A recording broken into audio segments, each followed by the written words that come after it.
got a little bit of a preview of what's to come next year with the chamber this morning. Our board chair this morning is away on some work business, but our incoming chair is here this morning. So at this time, if you would help me welcome Mr. Roger Miller. Good morning. Say, did anybody enjoy the weather this morning coming in? It was nice. It was nice. Got a lot of home folks today that's going to be presenting and talking with us, and we really appreciate the sponsorship of Tim Redding and the Ford place here in Dublin. And with that, we're going to go ahead and introduce and the meal, another gracious meal from Cracker Barrel. I never go there that I don't eat breakfast, so I enjoy it quite a lot. We're going to have several of our locals to come and talk with us this morning. The first off the list is going to be Trey, representing the Lawrence County Commissioners. Trey? Good morning, y'all. At the risk of becoming the tax man, where's Randy at? I'd much rather be roundabout, but at the risk of being the tax man, I wanted to give you guys an update on our reeval efforts. So everyone got their tax bill. It was terrible. It's been 7 years since the last time we did a reeval. And before that, it was 7 years before we did a reeval before then. And so everyone gets slapped with a pretty big tax bill, and I hate it. I think it's wildly unfair, and there needs to be a way, especially for folks on a fixed income, can anticipate what the taxes are going to be. And so one of the things that I've been doing probably the last 6 months or so is working with the assessor's office to try to make a schedule.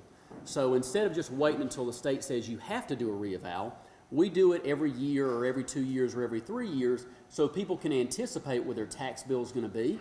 And then when they're budgeting for things like Christmas or when businesses are budgeting for year end or whatever it is they're working on, they can anticipate that instead of just being slapped with a big honking bill and cry all the way to the tax commissioner's office where they have to stroke a check. So we're working on that right now. We have no idea what it's going to look like.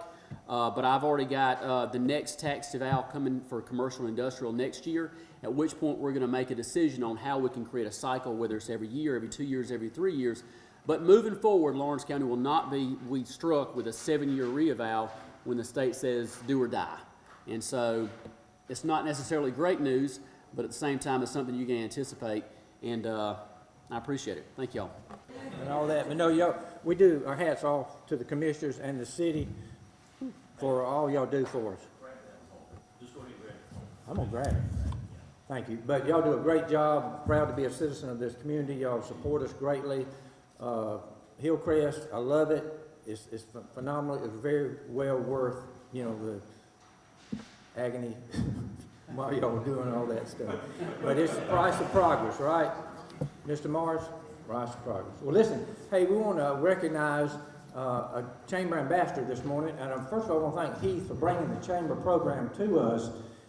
In the chamber world, we call it ambassadors on steroids here that he brought with us. We appreciate that so much. This young lady who's recipient of this quarter's Ambassador of the Quarter was on a path that we would love for all of graduating seniors to be on. This path took her to the #1 university in the country, the University of Georgia, where she had a stellar career, and then she came back home to a family business to be the prettiest one in that business, and by far, and to support the community, and we just appreciate her coming back here. She's a rising star for our community, and she graduated from Georgia, and her daddy said, thank you, Lordy, as far as her graduation there. She's going to be a great contributor to our community. Help me in congratulating Allison King as this morning. Congratulations. We appreciate you so much.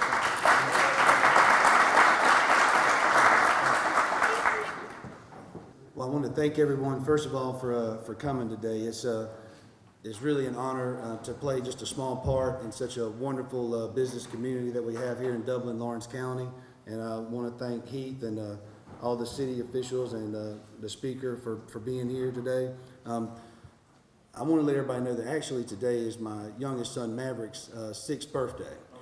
Yes, and he said that it was okay for me to tell all of you that he wanted y'all to come buy a vehicle from Dublin Ford for his birthday. as long as I also told you that he wanted a remote control speedboat. So that is probably first on the list, I would say. But the main thing I wanted to just kind of stress to you guys today is everyone knows the market's been crazy. It doesn't matter what industry you talk about, but the auto industry has definitely not been left out of the mix. Probably one of the top affected industries right now. But I do believe that I've found a strategy that's hopefully going to help me help you guys and really make an impact. What I'm going to be doing is, as far as our pricing goes, I want y'all to pay attention because we're going to go to it's funny, I call it the friend zone price. Okay, so my wife told me and a couple other people said, Tim, the friend zone kind of has a negative connotation sometimes.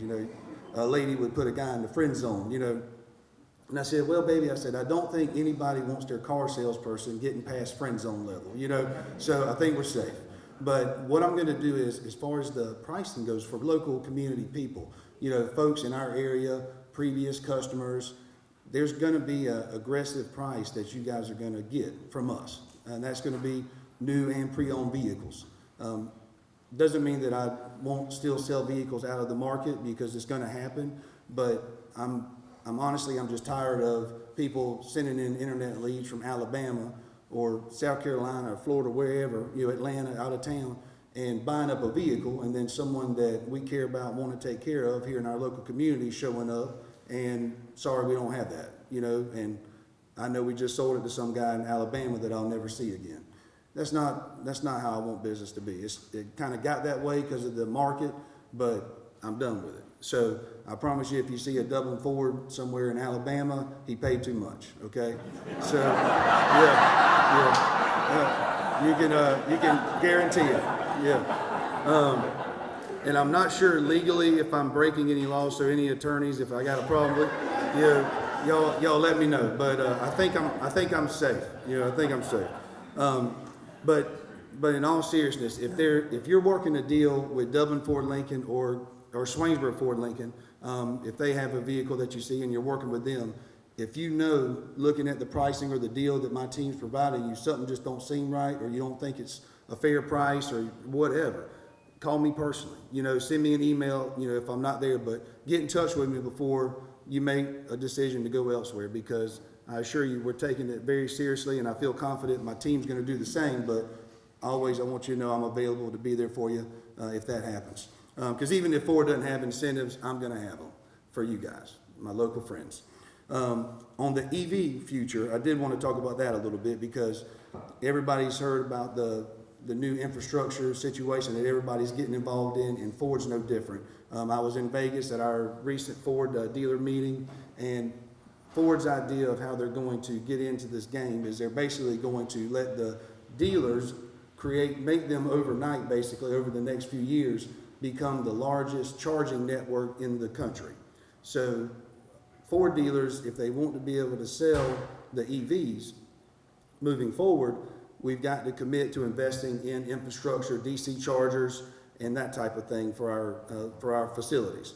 So we'll be having 2 at least, DC fast chargers at Dublin Ford Lincoln, as well as our other facilities. And there's different levels, so I've got to make up my mind. But Dublin will be going the full, tier to the premium elite Ford EV setup. So that'll be something we can all enjoy and appreciate too.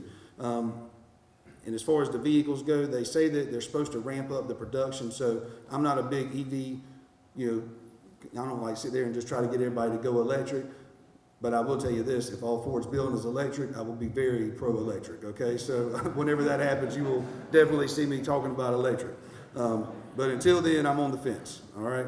But that's something I want y'all to know that we're doing for the community to invest in. And so we'll be getting in touch with folks about that for sure.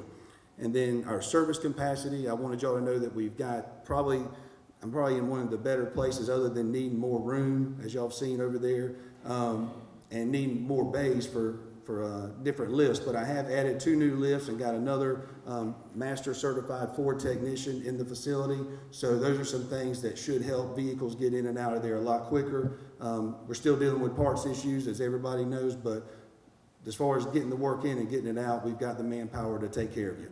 And lastly, I just wanted to thank each and every one of y'all for your friendship, and for the ability to come to a community. It seems like forever ago now, but it was only 2015, into 2015, when I moved here with my family. We just had Timothy at the time. He turned 1 in Dublin. So both Timothy and Maverick, my boys, they're Dublinites. They're going to be, Dublin people for life, and I expect to be so as well. So I appreciate y'all welcoming my family, my wife, and our company, to this area. And we look forward to continuing growing and increasing our ability to serve you guys and give you an awesome experience, whether it's buying a vehicle or getting one worked on. So let me know if I can help you. Anyway, and that's it. Hi, I'm Tom Domney, Dublin Nelson Company. We're a full-service wholesaler specializing in plumbing, irrigation, and industrial products. We are committed to building long-term relationships with our customers by earning your business every day. With a staff that collectively offers more than 50 years of expertise, our team knows your industry. We're able to answer your questions and are ready to help you get the parts and equipment you need. At Dublin Nelson, our goal is long-term success of your business. We achieve that goal with a simple commitment, doing things right, one customer at a time. Our showroom is complete with the latest styles and fixtures. Stop by and see us at 507 Airport Road, or give us a call at 478-272-3585. That's Dublin Nelson. I'm Heath Richter, and we just want to invite everybody to come on down to the Houston Clinic and check us out at our new facility. We've been in Dublin for a while now, obviously, but have a new office here, and we'd just like you to come down and see some of the new stuff we're offering. And if you need to get checked out, we'd be glad to do that for you. We've got able to do some ultrasound guided injections now, and physical therapy, and just a little bit better space. So hopefully we can get you in and out of here a little bit quicker. Come by and see us today at our brand new location, the Houston Clinic, Medical Drive in Dublin. Tim, please tell Maverick happy birthday on behalf of all of us. Will do. Oh, and by the way, we've got a granddaughter that turned 2.5 months yesterday, and she also wanted an announcement to come by the Friend Zone at Morris Bank. I'm sure. Oh, all righty. Our last speaker today is no stranger to any of us. It's going to be the city manager, and that's Josh Powell. Let me read his bio. A lot of times we know somebody or think we know them, but we don't know everything about them. So let me do that. Josh graduated from West Lawrence High School, then went to Georgia Southern University, where he served as a drum major of the marching band for 4 years and received a degree in business administration. He received his Doctor of Jurisprudence from John Marshall Law School in Atlanta in 2009. He worked with Ralph Jackson as an associate attorney and then the assistant district attorney for the Oconee Judicial Circuit, which includes Bleckley, Dodge, Montgomery, Pulaski, Telfair, and Wheeler counties. He was appointed city attorney in 2016. He served in this capacity until December of last year, when he was then appointed to the acting city manager and was officially put in that position this past August. He and his wife, Lisa, live in Dublin with their 5 children. So welcome, Josh. Thank you.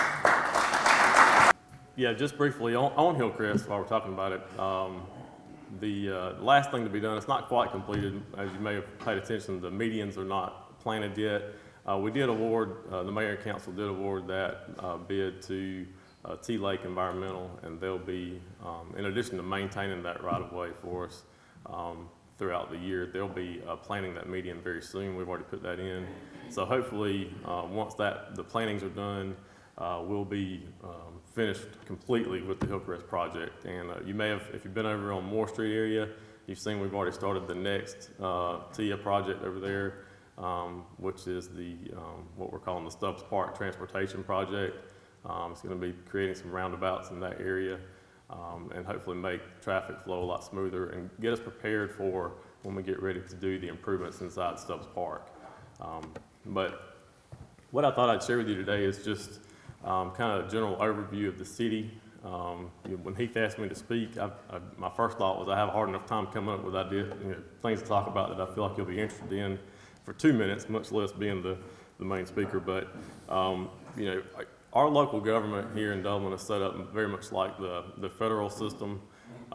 We have, you elect the mayor and council, and they are the legislative body of the city. We have a charter, which is very much like our constitution that we follow, and all of that information, the charter and the ordinances and resolutions that the mayor and council pass are on our website, available on there. And there's a website called Municode. It's municode.com, MUNICODE. And if you go there, you can look at very many cities and county governments, charters and ordinances. So I'd invite you to do that if you have any questions about your local laws. The mayor and council are part-time. It's not full-time position. I work at City Hall every day, so I get a lot of inquiries about, well, where's the mayor? Why isn't he here? Why isn't he in his office? And it's because it's a part-time job. You just have to click it with that. I don't know what Click the the buttons button. are. Okay. All right, cool. Yeah, they're there. So we have they are part-time jobs. They all have other employment that they do during the day as their day job, and so they're doing this on a part-time basis. We have your mayor and at-large members. They're all elected by the entirety of the city. The next election will be coming up in 2023 for the mayor. He was just elected to fill Phil Best's unexpired term, and will be up for re-election next year, along with the 4 ward council members that will be up for election. The at-large members were just elected and they all serve 4-year terms, and they're staggered. And there's the rest of them. That we do have what's called a weak mayor form of government. Not to say that he's weak in his strength, but he is weak in that he only votes in the event of a tie. He presides over the meetings. He's the ambassador for the city. He represents the city and attends very many functions in his capacity as mayor. And so he does also get to vote for the appointment of those people who the mayor and council do appoint, which would be city manager, city attorney, city treasurer, city clerk, and city court judge. The city clerk is Heather Browning, and she does a fantastic job. She's responsible for maintaining all the city's records, all the contracts she attests for the city. She also serves as election superintendent, which brings with it its own special unique responsibilities. And of course, we have those every 2 years, so she's responsible for making sure those are seamless processes. We have city treasurer, Blake Daniels. He is an invaluable resource to me, in particular, as we go through the budgeting process. He's very good at what he does, and we work very closely with Nichols Colley, our accounting firm. And I see Greg's out there in the audience, so if anything I say is incorrect, just you can tell me about it later. But if you've got a question about the city's finances, Blake can tell you probably off the top of his head. He's got a mind like no other. And I really appreciate all the work that he does for the city. Just kind of a brief snapshot. This was asking to kind of show you our inflows and resources and how we're using our fund balances based off our budget. And you can see there the enterprise funds make up a large portion of that. And you see property taxes is relatively small compared to everything else. So just kind of a little snapshot there for you. And then there's also how we're spending the money and where that's being utilized. Enterprise funds again, and the enterprise funds are made up of the water utility, sanitation, garbage collection, the natural gas utility that we have, as well as telecommunications. We serve, we have a fiber optic network that we provide internet service for. The city attorney is Julius King. He was appointed back in January of this year when I was named acting city manager.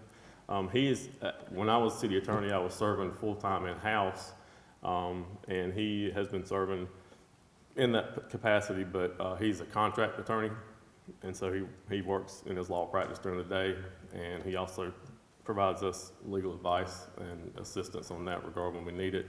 I happen to have, if you go on the city's website, the mayor and council have authorized us to keep Julius on and they've decided to keep him on as a contract attorney just to provide the mayor and council legal advice and we'll be hiring a staff attorney to kind of do the day-to-day work that I need in my capacity as city manager.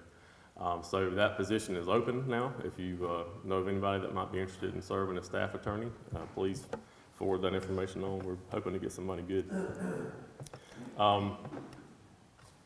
Hopefully, none of you in this room I know have had any dealings with these folks. But Harold McClendon has served as our municipal court judge for many years now, and he does a great job. The court clerks are Marissa Moon and Regina McDaniel. They handle all the paperwork for municipal court. If you've got a citation and have had to deal with that, you've probably seen them before. Surely not anybody in this room. The city manager job is very busy. You know, now we've gotten through all the appointees. It's a, you know, what do I do? It's a lot of work. There's not a lot of dead time. This picture is really funny in a lot of ways because I hardly ever read magazines and I don't drink a whole lot. So, although the job kind of pushes you towards that sometimes. You heard 5 kids, right? You know, I'm over all of the employees of the city, responsible for them and all the departments, other than those appointees that I just went through.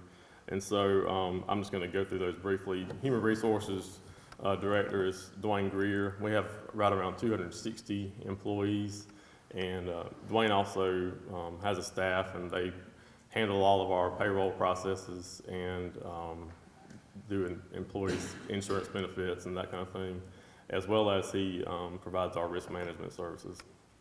Finance and Customer Service, they actually do the process of cutting the payroll checks, but they also do all our accounts receivables or accounts payable, utility billing, taxes. Leslie Hodges is the head of that department. They do permitting and alcohol licensing and take the payment for that. We have just over 8,000 utility customers, and so that's and we divide those up into 3 sections and bill you, depending on where you live, you'll get a utility bill at different times of the month. One thing that the mayor and council have done this year, you probably saw in the news, was that they went to a millage rate that was less than the rollback rate to provide some tax relief for property owners here in town. And they also this year, earlier in the year, and I think I mentioned this at a previous First Friday breakfast, was they revamped the occupation tax ordinance to give some serious relief for small businesses. And so when you get that bill, if you are a small business, you should be able to see that when you get the bill coming up. They'll be going out very soon. We have purchasing department. Chris Harden is over that department. They handle all our supplies and inventory, the shop, and they do all our procurement, requests for bids, proposals, and all that. And she's also, like I say, over the shop, and she stays quite busy because we have a lot of things going on right now, a lot of projects that we're trying to work on. Engineering department, they're over all of the major projects that we have, the Hillcrest project, Subspark transportation project. They help us maintain the roads and come up with the ones that need to be resurfaced every year. He also, Matthew Bradshaw, serves as engineering director, and part of his job is also, we purchase our natural gas supplies through the Gas Authority of Georgia, and he actually has a daily task of negotiating with them on our gas supplies, in particular for West Rock. West Rock is our largest gas customer, and their demands change every day. And so he is constantly sending emails and making phone calls, making sure they have the gas supplies they need to keep the plant running. Planning and development, or the Planning and Zoning Office. Tara Bradshaw, I hired her back in April of this year, and she has done a phenomenal job with that department. She's over building permitting, planning and zoning. She does plans review, and she also acts as a liaison to the Land Bank Authority. And she has done a tremendous job in getting the department kind of in a streamlined process. A lot of our processes internally at the city, we're working on trying to get them more up to date and more streamlined. so that we can be more efficient in our practices. We also have youth services. We have a teen court, youth council, and also participate with Heath and the chamber in the summer youth works and also the school systems. And so that's something we're real proud of, to be able to commit city resources to provide activities for the youth in our community and to also set them up for their future lives. Marketing and communication. Renee Cook was hired this year, and she has done a phenomenal job in dealing with our social media, helping us internally at the city. Yesterday and today, we're doing new photos for all the city employees to have professional photos of all the staff. And she also is responsible for marketing our natural gas, water utility, fiber optic, and all the other services that the city provides. And she does a really good job. If you're not on our website and hadn't liked our Facebook page or follow us on Instagram, please do. That's probably the easiest way to get a lot of information. All of our council meetings are streamed live on Facebook. And if you miss them live, you can of course go back and watch those after the fact. Public Works, part of what I've done since I came on as city manager was try to look at how the city was structured. There were just too many people that answered directly to the city manager, and it wasn't conducive to being able to be very productive in my day. So what I've done is combine some folks under Public Works. We have sanitation, which is garbage, recycling, and yard debris pickup, as well as the street department. They handle all the street signs that need repair or new ones that need to be placed, cutting all the right-of-ways. We also, in addition to handling some of that internally, contract out maintenance of the right-of-ways every year with different companies. And also the city cemetery. We have across the creek cemetery, Northview Cemetery, and then the old cemetery that's right there behind First Methodist Church and belongs to the city. And so we maintain those and sell cemetery plots there. Fire department, they have Matthew Cutler is the fire chief, who you all probably know. We're working on renovating our existing stations. They have not had much love in their department for a while. They have a lot of good new equipment that we've purchased, and as you can see there. But one thing we're trying to do is help our ISO ratings for Dublin, which many of you will know that our ISO rating will dictate what your insurance premiums are on your homeowner's insurance. And so our rating right now is a 3, and the lower the number, the better you are. So we're hoping to get down to a 2. And part of that is the construction of a new fire station on the north side of town, right now on 441 North, just past Country Club Road. The city's owned a piece of property there for, I think it's been 20 years or so, and with the idea that one day we build a fire station there. So we're hoping to be able to provide that. We have some funding, not challenges, but opportunities through Senator Ossoff's office. We've applied for some direct federal funding for that project, and we're waiting to find out if that gets approved with the federal budget. So we'll know if we're going to be able to do that or not. They have, about 1,500 calls per year that they deal with, so they stay pretty busy.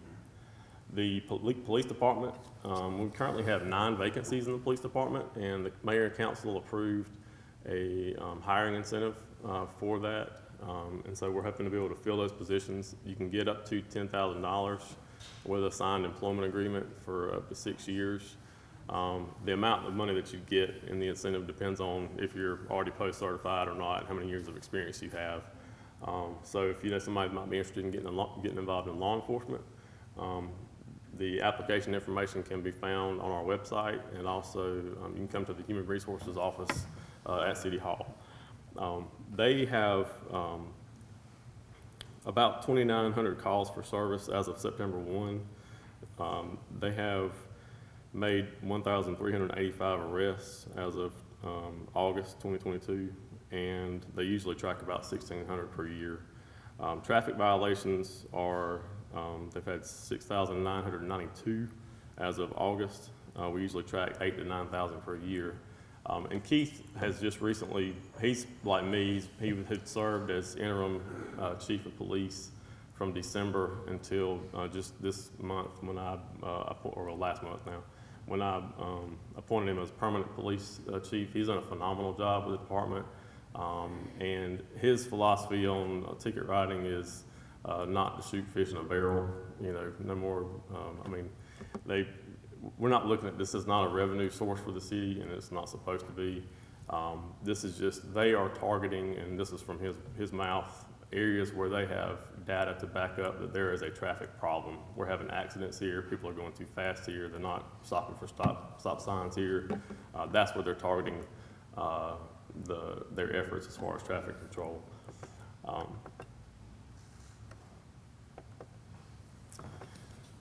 Our water utility, this is another area where I made some changes in the organizational structure. The water construction division used to be under Public Works, and it just made sense to me that the entire water utility process, from the intake of the river or the groundwater plant to the pipes in the ground that lead to your homes, to the meter readers who read those meters at your homes or your businesses, to the wastewater plant where it comes back to us in the sewer system, should be all under one umbrella. And so Tony Brazil, I appointed him as the water utility director, and he's a great guy. We have a 60-40 system for our water supply. 60% of the water that we have in our utility comes from the river, and is treated there on Parker Dairy Road. And the other 40% is we source that through the ground, just like you would if you live in the county, just like your well you have at home. And so that's treated there at Truxton Street, where our plant is there. Then we have water construction, meter readers, and the wastewater treatment plant. We're permitted to up to 6 million gallons per day to be discharged into the Oconee River at our wastewater treatment plant. And that plant is probably one of the last remaining plants that operates in the way it does. And so we're going to be looking to make some major improvements to that in the coming years. It's going to be needed. EPD, I fully expect, at some point in time is going to tell us we have to. And so we're going to try to plan to implement that as smoothly as possible as we go forward. Fiber optic. We do provide, as I said, fiber optic service. Right now, we just serve commercial customers and industrial customers, and also some of the local governments, some of the school systems, Lawrence County government, and also the city itself uses our own internet service. We have about 95 customers outside of the city of Dublin, the entity itself, and we are always looking for ways to expand that service because Robert Jefferson does a great job in providing internet service for our customers. And then the big kahuna, natural gas. Of our $80 million budget, the natural gas fund is about $25 million. And as I say, West Rock is our largest customer. I think they're 17, 18 million of that. And we do serve residential, commercial, and industrial customers. We also have a partnership that we did back in 2017 with the local redevelopment authority for the Central State Hospital. And we actually have a part ownership interest in that gas system up there and serve industrial customers or commercial customers up on that campus. We have a rebate program if you are interested in installing natural gas at your house, natural gas appliances. The mayor council actually last night at the council meeting they approved an update to that rebate program, which is if you bundle and get a water heater, furnace, and cooking appliance, all three, you can get $1,500 in rebates. And we will also, extend a service line to your residents free of charge, assuming the gas service is out on the road. But we're happy to extend our gas utility. If you'll just check with us, it may be that we already have it right in the road in front of you, and it's just a phone call to get it connected. Riverview Golf Course. This is the mayor and his family. I like to call them the first family. They are, his sons are avid golfers. In fact, one of them right now is in a tournament with Tiger Woods' son playing, and I think Tiger's caddying for his son, and the mayor's caddying for his son, so maybe they'll have some signature swaps, but autograph swaps. But Riverview is in a transition period. I'm actually interviewing today some candidates for superintendent of the golf course, and we're hoping to really make some substantial improvements there. It's been neglected for many years. The irrigation system needs to be done and needs new golf carts. So we're working on that. We actually have a bid out now for some golf carts for the course, as well as some new equipment for the staff down there. So those are all the departments that I'm over, and kind of how the city works and what all we do. Me as manager, one of the biggest things, and I think one of the benefits I had coming into the job is that I had already been working for the city, so I kind of knew the things that were going on and kind of saw and made an opinion for myself of what could be done to make things better. And one of those things was just communication. And I think in any chance that you have, if you're in management and managing other people, if you can just communicate, that breeds confidence. You know, they know that you know what is expected of them, what your plans are for the future. And so one of the very first things I did when I was appointed as acting city manager was brought all the city employees together in one room to just kind of explain what was going on, because my transition into that position came about kind of suddenly, and we had just had a new mayor elected, and we had 3 new council members coming on, which was a big change for Dublin. We've not had that much change in the elected officials in, I don't think, ever. So I just wanted to breed some confidence in the employees that everything was okay, and what my plans were, what my expectations were. One of the things that I told them was that regardless of what the pie chart looked like on what amount of our services are actually funded by taxpayer dollars, from the public's perspective, when they see a city worker out there working, you think everything we're doing is funded with taxpayer dollars. So I wanted them to know that, and know that with everything that they do, they need to be making sure they're giving their 100%. I expect them to be working hard for the city, and so that they are making good use of all the resources that we have and providing good and excellent services for the public.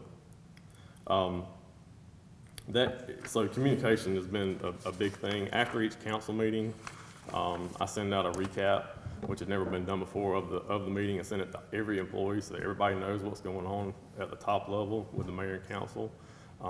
And that's been really, really well received. And I do also try to, give them encouragement and let them know that they're doing a good job, and reward them when they are doing a good job. We did have a city employee appreciation lunch where the mayor and council and department heads served them lunch at the market on Madison, which was a very nice event. And so, I've just been trying to get a hold of each department, look at the processes that we're currently using. We've been fighting a lot against the way we've always done it kind of mentality. But it's been a work in progress, and I'm not done yet. I'm very early on this, so it's something that we're continuing to work on every day. The communication thing also plays into the public. So we've been trying to be very transparent with what we do at the city. We make sure the meetings are on Facebook Live. We advertise the meetings. I've been trying to do a better job at those meetings of explaining each item so the public knows what we're doing and have a little context instead of just reading the ordinance, the title of it, and then council approving it and nobody knows what it does. And part of that too is explaining what we don't do. When I was city attorney, I had on a number of occasions people come to me, citizens, and say, well, you're the city's attorney, I need some legal advice, I need you to represent me in this, and my taxpayer dollars are paying for you. Well, no, I don't represent you, I represent the entity of the city. So maintaining ditches is something else that seems to come up a lot. People think if they have a ditch in their yard that it's the city's responsibility to maintain that, and all I can tell you to that is buyer beware. If you buy a piece of property with a ditch on it, it's your ditch.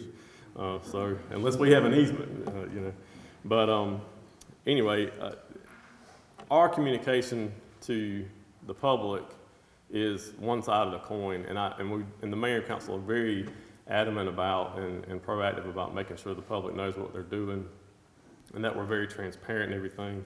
But the public's participation is required as well. That's the other side of the coin. So it takes both of us to make this work and to make you informed and know what's going on. Sometimes we have very good participation in council meetings and people show up because of a particular item that's on it. I always like to tell the story. This was several years ago, but so we own the Theater Dublin, the city does, and DDA, the Downtown Development Authority, manages it for us. And at the time, they did not have the authority to get an alcohol license to sell alcohol at Theater Dublin. Well, and listen, I'm not saying that you can have your opinions about this and there's nothing wrong with that, but alcohol had already been being sold at Theater Dublin at the time. People could bring alcohol, it's just DDA couldn't physically sell it themselves. So this was going to let them get a license to sell it, and the council chambers were packed with people who were, very adamant we didn't need to have alcohol at Theater Dublin. This was a bad idea, and we're in Georgia, and I understand that, and that's a perfectly valid opinion to have, and that's great that people were participating. But what's funny about that story to me is that the next item on the agenda was the budget, and it was a $60 million budget. Nobody was there. Nobody cared. It's your tax dollars. But I say that to say, so I would like to ask, how many people in the room have ever looked at the city's budget? Accountants don't count. Well, yeah, it's there you go. So it's online, it's on our website if you want to go see it. And there's a QR code there if you want to snap out your phone right now, and it'll take you right to it. But that is, they always say follow the money to see what's going on, and that is very true. So if you want to know how the city is spending the money, then I suggest you look at the budget if you have any questions. How many of you have ever been to a city council meeting? Okay, that's pretty good. It's the way you can participate. This is, it's very unique local government in that you have the opportunity to influence the people who are actually making the decisions. At the state level, at the federal level, how many times will you be sitting in a room with your elected officials, at a lunch or a breakfast? And here you can go to the meeting and make comments. They don't let you do that up at the State House, they don't let you do that up in the federal level either, not easily. So it's so easy to participate if you want to. And so when people say that they don't like something that's happening with the city government, I'll say, well, what are you doing about it? Or are you telling somebody that you have an issue with it? So just make sure you're participating as best you can. Yeah, small community, you can make a big impact. And it is 5 o'clock somewhere, so I want to thank y'all for letting me be here today. That's all I have. You've dreamed about the perfect house, a place to call your own, and a place to not only stretch out, but to grow. Auto Owners protects your house because to you, it's home. That's simple human sense. Ask Curry Maffett Insurance in Dublin if Auto Owners makes sense for you. Happy to help, man. I was just over there talking to myself anyway. All right, boys, if you want to go to college, you have to clear out another one of these. What if we told you there was a better way to save for your kids' college than pickle jars? Morris Bank's Savings Builder account and moolah makes saving for your kids' college easier than ever. All you have to do is connect the account to your debit card, where it automatically rounds up your purchases to the nearest dollar, depositing that spare change into a moolah account where it will grow into a nice little nest egg for whatever your kids have their sights set on.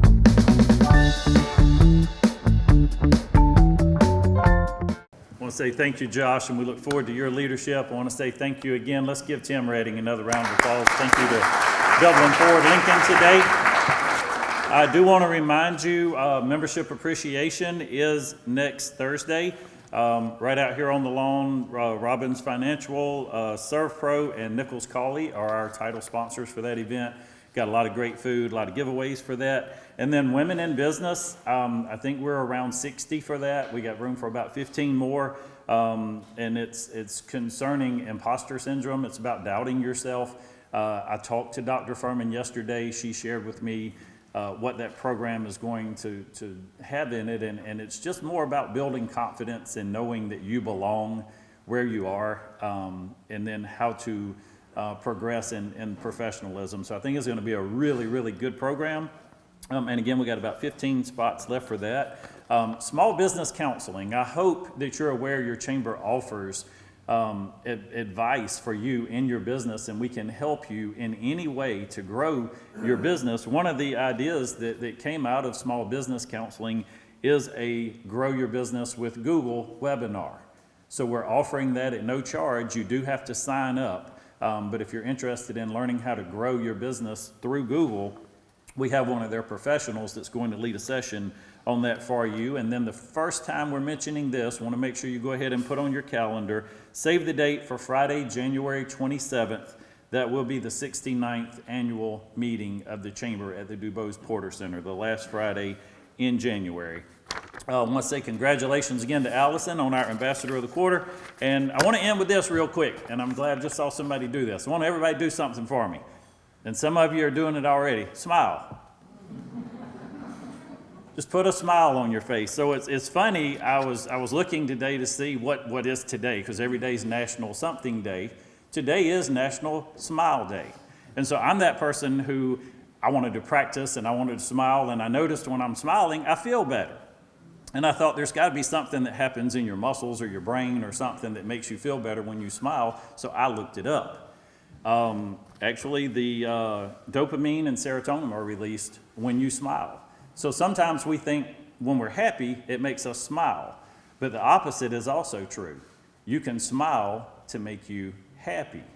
So I hope you would do that, because also smiling can lower your stress rate and your heart rate. And smiling is an international language that we all know and understand. So today, as we're making it a great day for business in Dublin and Lawrence County, share a smile. We're adjourned.